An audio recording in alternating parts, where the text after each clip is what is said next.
Imagine if somebody told you tomorrow that you owed them a $500,000 and there's not much you could do about it, and you weren't really responsible for the debt that you incurred, but as a citizen, you're required to be responsible for that $500,000.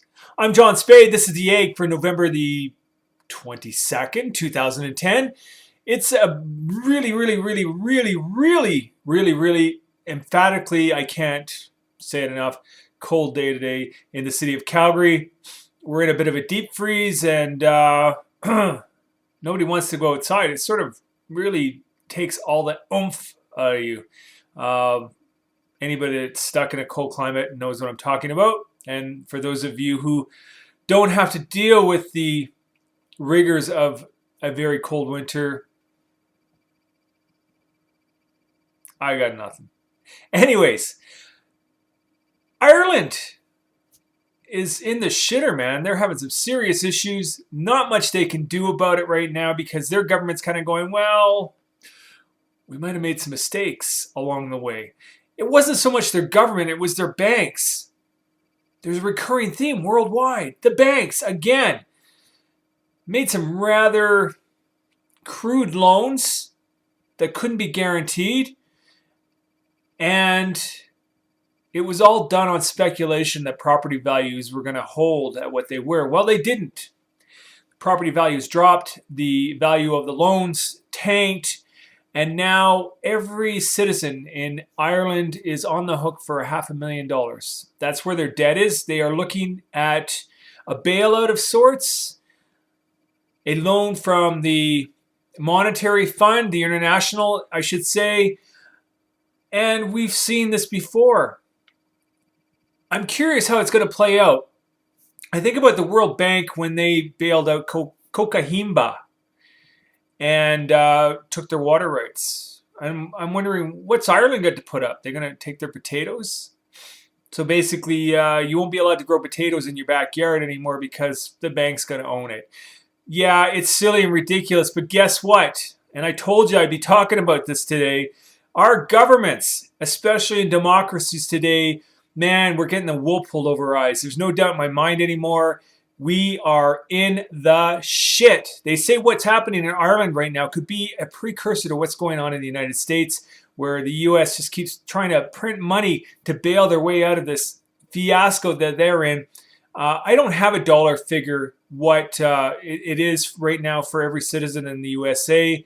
220, 225 million people.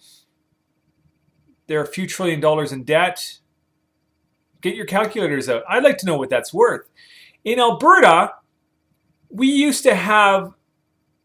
the only province in Canada actually that was debt-free. And not only were we debt-free, we had something called the Heritage Fund. And we had $8 to $10 billion sitting there, just parked, collecting interest, being sort of spread out over various mutual funds and other investments.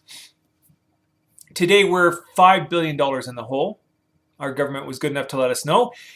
It's not really a big shock. I mean, the way the economy's gone, and of course, oil isn't trading at $120 a barrel anymore. And per citizen, that works out to about 10 grand each. I'll tell you something. If my only debt to a less than shining example of government is about 10 grand, I really consider my blessings today, because I'm trying to imagine how Ireland's going to pull out of this. 500K in the hole. Imagine they came to you tomorrow and said, we got to raise your taxes because we got to pay this debt down. The reality is, of course, to imagine that every citizen in Ireland is on the hook for that kind of money, it's ludicrous. It's absolutely mind-blowing. What's scary is to think that the U.S. could be following in the same suit, and is there a bailout coming for them? China owns apparently a big part of their debt load, and from what I understand, and I'm not an expert in finances, I can barely balance my own checkbook, but if China decided tomorrow that they were going to call in the loan with the trouble that the United States is having today, they'd be pretty much screwed. And because world currency kind of revolves around the American dollar, we'd all be screwed.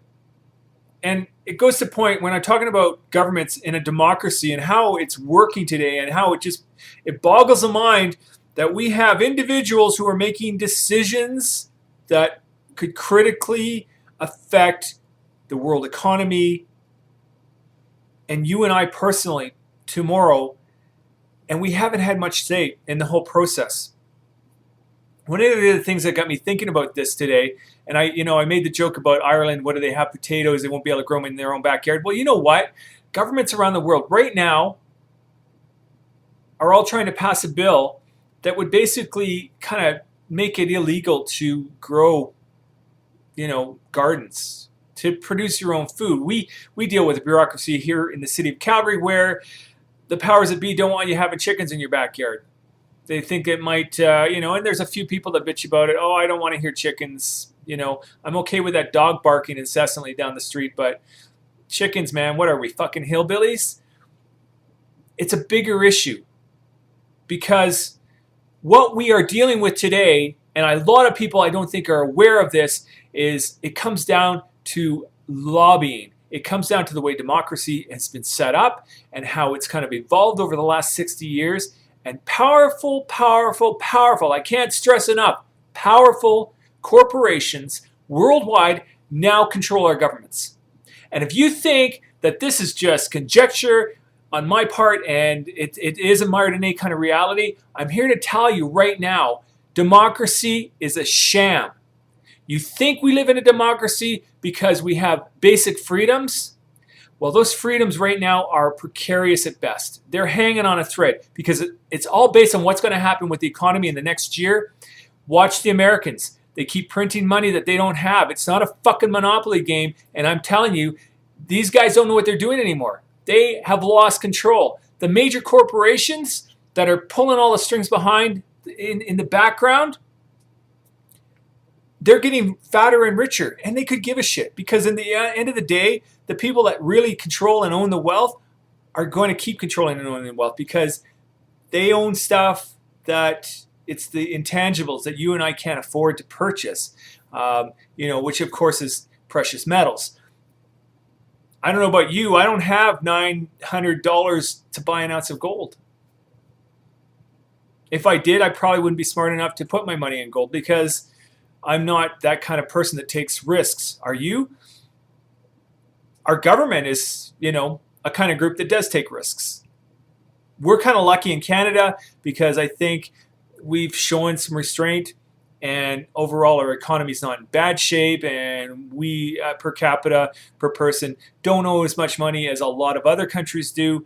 But man, I'm telling you right now, we're on the cusp of something big. If Ireland can't pull it out, it's a small example of where we're going because of really bad decision making and greed.